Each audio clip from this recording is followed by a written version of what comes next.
And so in a lot of those ways, that was how God proved himself to me.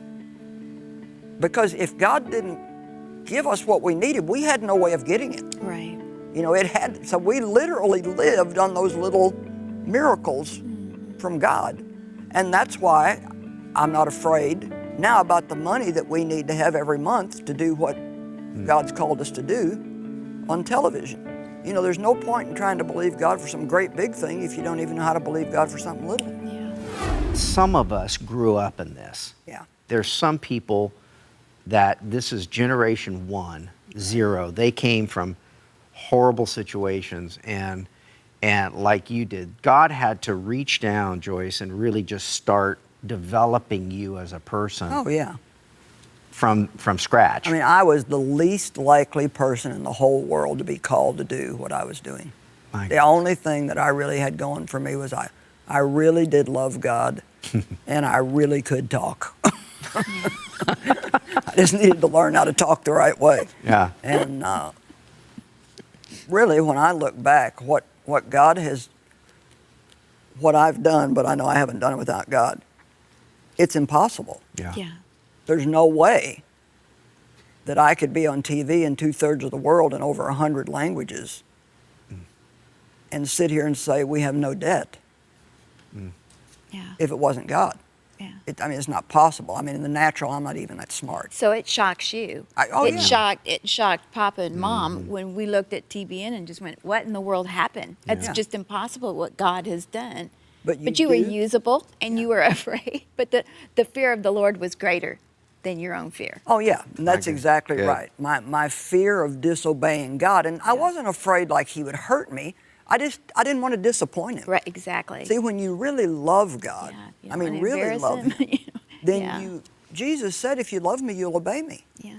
You know, he did not say, if you love me, if you obey me, I will love you. He already loves us. Yeah. But the proof of our love for God is not just a few loose words every now and then. It's, are you going to do what God tells you to do? And we don't hear enough about obedience. Right.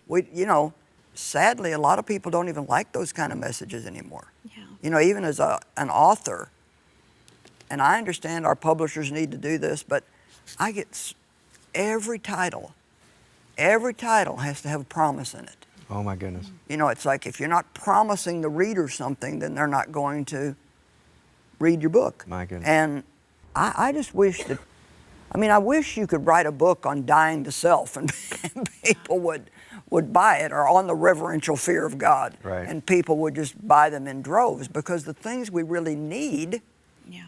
we seem to be trying to avoid. How do we know the difference between the fear, between fear and pressing through, and fear that alerts us as a warning? The kind of thing I'm talking about is, this is either something that you really, really want to do. Like, for example, I'm not a good swimmer. I almost drowned when I was a kid, and so I would be afraid of deep water. Sure. So, and I have no desire to become a great swimmer. So That's I over. just stay out of Yeah. deep water. I stay out of all water now, but when I used to go swimming, swim with my kids and stuff. Now, if I really wanted to swim, it was really a desire in my heart, then I should not let fear stop me. But we're not telling people you have to go climb a mountain to prove you're not afraid, Or jump off. or jump off a bridge into deep water to prove you're not afraid. That's not the kind of thing I'm talking about. Right. I'm talking about, don't let the devil steal your life Yeah. through fear. If there's things that you really, really want to do, or especially I'm talking about, probably more than anything, doing the things that God tells you to do.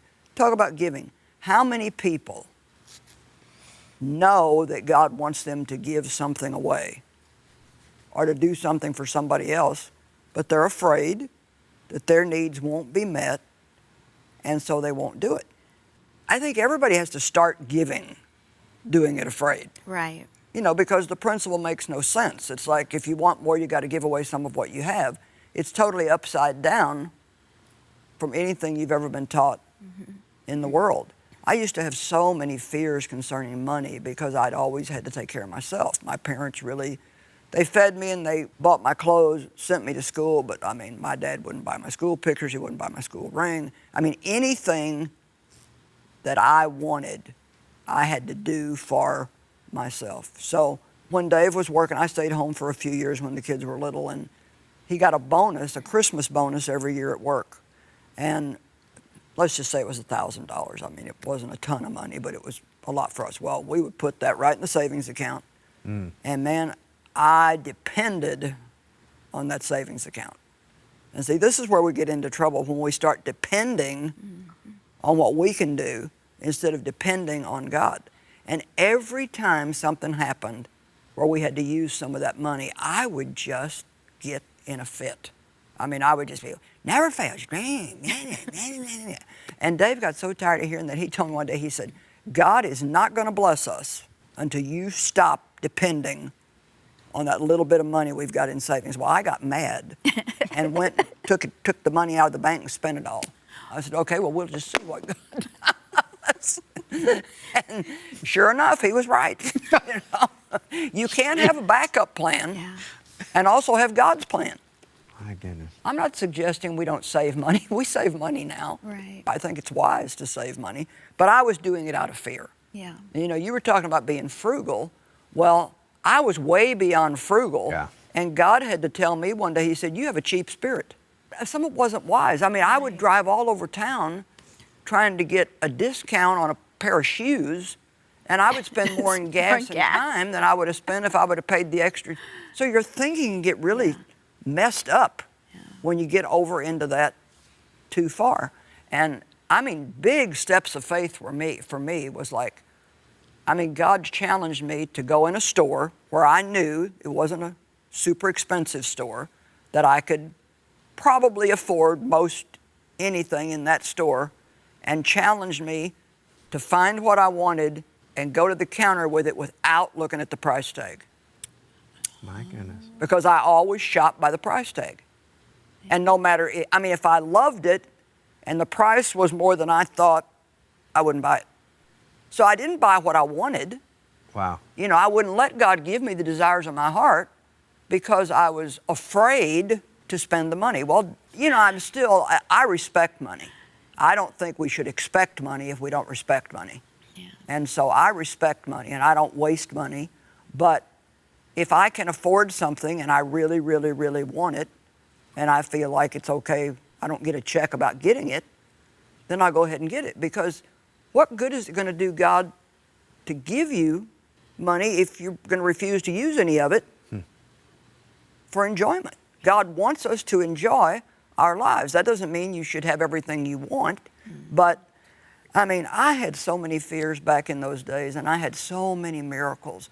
And I look back, and every once in a while I actually miss those days because God did so many amazing. Listen, I had a prayer list, and I found it in a box of my journals not long ago, where I had written on there, "Dear God, I need new dish rags and new washcloths and a new skillet. Would you please provide these things for me?" And I'm telling you, as God is my witness, one day my doorbell rang, and a lady that I didn't know she said, "I hope you don't think that I'm stark raving mad, but I felt like God told me to bring you a dozen new dish rags." My goodness. Well, I about had a fit. I was, you know, that's God, that's God, that's God, that's God. And so in a lot of those ways, that was how God proved himself to me. Because if God didn't give us what we needed, we had no way of getting it. Right. You know, so we literally lived on those little miracles from God. And that's why I'm not afraid now about the money that we need to have every month to do what God's called us to do on television. You know, there's no point in trying to believe God for some great big thing if you don't even know how to believe God for something little. At TBN, our mission is to use every available means to reach as many individuals and families as possible with the life-changing gospel of Jesus Christ. Thank you for helping make the gospel of grace go around the world. Without you, we couldn't do it. God bless you.